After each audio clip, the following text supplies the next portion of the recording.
Assalamualaikum everyone. So our next topic for electrotherapy is interrupted direct current. So let's start. सबसे पहले हम देखते हैं इंटरप्टेड डायरेक्ट करंट क्या होता है। Interrupted direct current low frequency impulses होती हैं जिसकी ड्यूरेशन 10 मिलीसेकंड से ज़्यादा होती है। इसको हम कहते हैं इंटरप्टेड डायरेक्ट करंट या फिर मॉडिफाइड डायरेक्ट करंट। किस लिए यूज़ करते हैं? ताकि डीनर्वेटेड मसल जो हैं उनको स्टिमुलेट कर सकें। उसके बाद इसमें इम्पल्स बता दी गई है। एक इम्पल्स टाइप होती है सिलेक्टिव इम्पल्स। ये वो इम्पल्स होती है जिसमें करंट जो है वो ग्रेजुअली राइज करती है उसकी ड्यूरेशन, और इस करंट की इंटेंसिटी जो है वो हम एडजस्ट कर सकते हैं। अब ड्यूरेशन, अगर इसमें ड्यूरेशन मिलती है हमें 100 मिलीसेकंड की, और इस ड्यूरेशन को हम इंक्रीज़ कर सकते हैं 300 या 600 मिलीसेकंड तक, ताकि हमें ज़्यादा अच्छे एडवांटेजेस इसके मिल सकें। उसके बाद ऐसे इम्पल्स जो 100 मिलीसेकंड की है उसको फ्रिक्वेंसी चाहिए होती है 30 पर मिनट की, और इसका इंटरवल जो है बिटवीन इम्पल्सेस वो कभी भी शॉर्ट नहीं होना चाहिए है। Keep it in mind. उसके बाद सेकंड इम्पल्स टाइप है हमारे पास डीपोलराइज्ड इम्पल्सेस। अब कुछ इक्विपमेंट जो आजकल मॉडर्न यूज़ में हैं उसमें वो क्या करते हैं, लो इंटेंसिटी रिवर्स करंट जो है यूज़ करते हैं, और इसकी वजह से जो इम्पल्स प्रोड्यूस होती है उसको हम कहते हैं डीपोलराइज्ड इम्पल्स। इसका फ़ायदा ये है कि केमिकल बर्न के चांसेस बिल्कुल कम हो जाते हैं और स्किन इरिटेशन के चांसेस भी कम हो जाते हैं। मॉडर्न ऑपरेटर जो है वो ट्रांजिस्टर यूज़ करता है और टाइमिंग डिवाइस यूज़ करता है ताकि इंटरप्टेड डायरेक्ट करंट को प्रोड्यूस किया जा सके। करंट जो है उसको हमने हमेशा पोटेंशियोमीटर के थ्रू पेशेंट पे अप्लाई करना है, क्योंकि इससे करंट की इंटेंसिटी जो है वो हम टर्न अप करते हैं 0 से।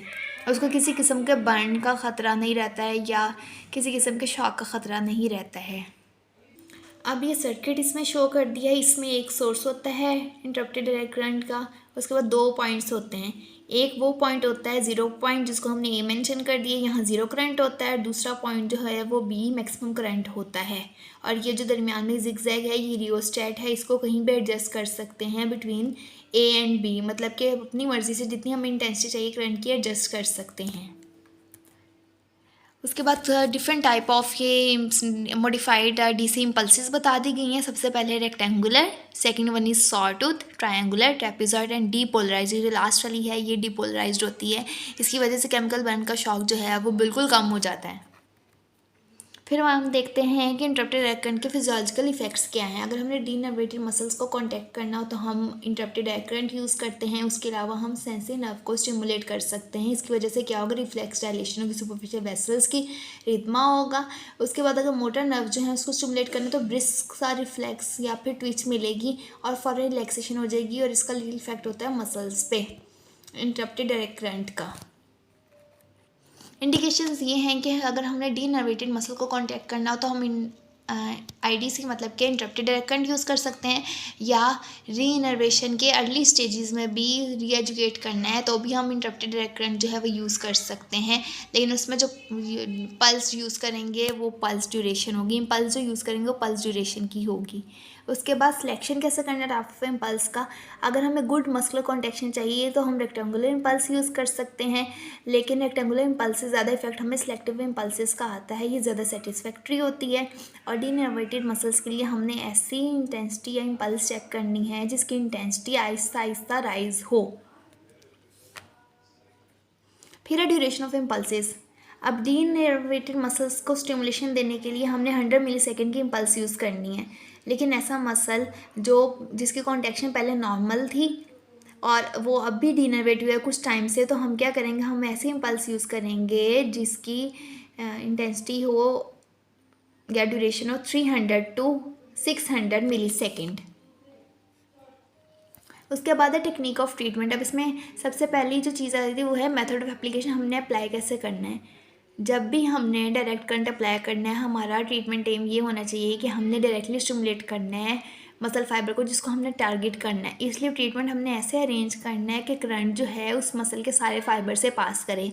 अब इसमें एक पैड जो है वो हम मसल के रीजन के ऊपर फिक्स कर देंगे, और हर उस मसल के ऊपर जिसको हमने स्टिमुलेट करना है वहाँ हम एक्टिव इलेक्ट्रोड जो है प्लेस कर देंगे।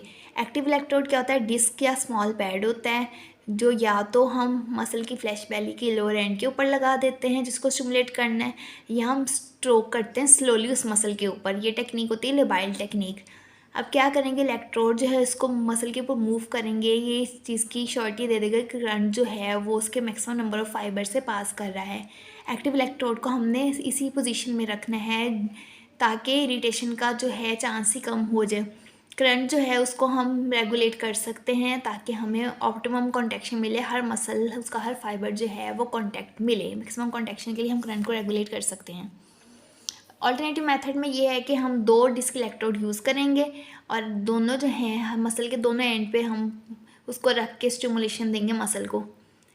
जो डीपली प्लेस मसल्स होते हैं उसके स्टिमुलेशन के लिए अल्टरनेटिव मेथड ज़्यादा यूज़फुल होता है, जैसे कि एक्सटेंसर पॉलिसिस लॉन्गस जो है डीपली प्लेस मसल है, इसके स्टिमुलेशन के लिए हम 2 डिस्क इलेक्ट्रोड मेथड यूज़ करेंगे। स्टेबाइल टेक्निक में क्या होता है, दोनों पैर जो उसको फिक्स करेंगे, एक को रीजन के ऊपर और दूसरे को lower end of muscle group के ऊपर जिसको स्टिमुलेट करना है। इसका एडवांटेज ये है कि इससे लार्ज नंबर ऑफ कॉन्ट्रैक्शंस हमें मिल सकती हैं या मैक्सिमम कॉन्ट्रैक्शन हमें मिल सकती हैं, लेकिन लीकिंग का चांस होता है।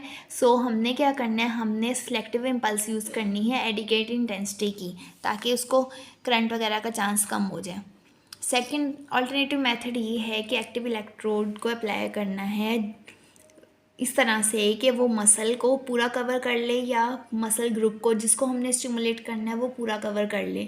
सर्किट को कंप्लीट करने के लिए हम एक इनडिफरेंट इलेक्ट्रोड यूज़ करते हैं, ज़्यादा सेटिस्फैक्ट्री मेथड होता है। जैसे शोल्डर गर्डल के मसल के लिए इनडिफरेंट इलेक्ट्रोड जो है उसको हम एंटीरियर चेस्ट वॉल के ऊपर वाले पोर्शन पे रख देंगे और दूसरा जिसमें प्लेट इलेक्ट्रोड होगा उसको मसल के हर एंड के ऊपर प्लेस कर देंगे। इस तरह से हमारा सर्किट जो है वो कंप्लीट हो जाएगा और हमें ज़्यादा सेटिस्फैक्ट्री इफेक्ट्स मिलेंगे। सेकेंड चीज़ है प्रिपरेशन ऑफ इक्विपमेंट। अब इसमें हमने क्या करना है, जो भी इक्विपमेंट यूज़ करना है, जो भी ऑपरेटर्स यूज़ करना है, उस सब को हमने पहले टेस्ट करना है before applying to patient. Make sure करना है कि डिस्क इलेक्ट्रोड की कवरिंग और पैर जो हैं उसमें लिंट की 7 लेयर्स हों ताकि किसी भी किस्म के बर्न का चांस कम हो जाए अगर हम लॉन्ग ड्यूरेशन इम्पल्स यूज़ करते हैं। और कोई भी मेटल जो है पेशेंट की स्किन के साथ कॉन्टैक्ट में नहीं आना चाहिए, इसलिए ट्रीटमेंट से पहले हमने हर किस्म का मेटल वगैरह जो है वो रिमूव कर देना है। फिर है application of interrupted direct current.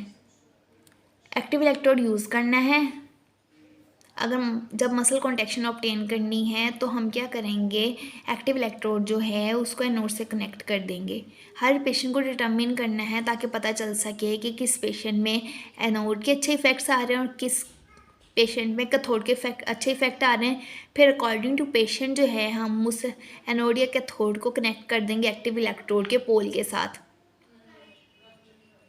और जब भी इलेक्ट्रोड्स अप्लाई होंगे इंटेंसिटी ऑफ करंट हमने तब तक बढ़ानी जब तक हमें गुड कॉन्ट्रैक्शन नहीं मिलती। और इंडिकेशन हमें क्या मिलती है फटीग की या लिमिटिंग के हम ट्रीटमेंट रोक दें, वो ये है कि हमें फटीग मिलता है, वो इंडिकेट करेगा कि बस अब ट्रीटमेंट जो है वो लेंथी हो गया, उसको हमने रोक देना है। कॉन्ट्रैक्शन जो है ग्रुप में प्रोड्यूस होती हैं, कांटेक्ट करेगा उसको, फिर रिलैक्स पीरियड देंगे, फिर अगेन कांटेक्ट करवाएंगे। इस तरह से हमने कॉन्ट्रैक्शंस देनी है ताकि फटीग से प्रिवेंट किया जा सके। Thank you.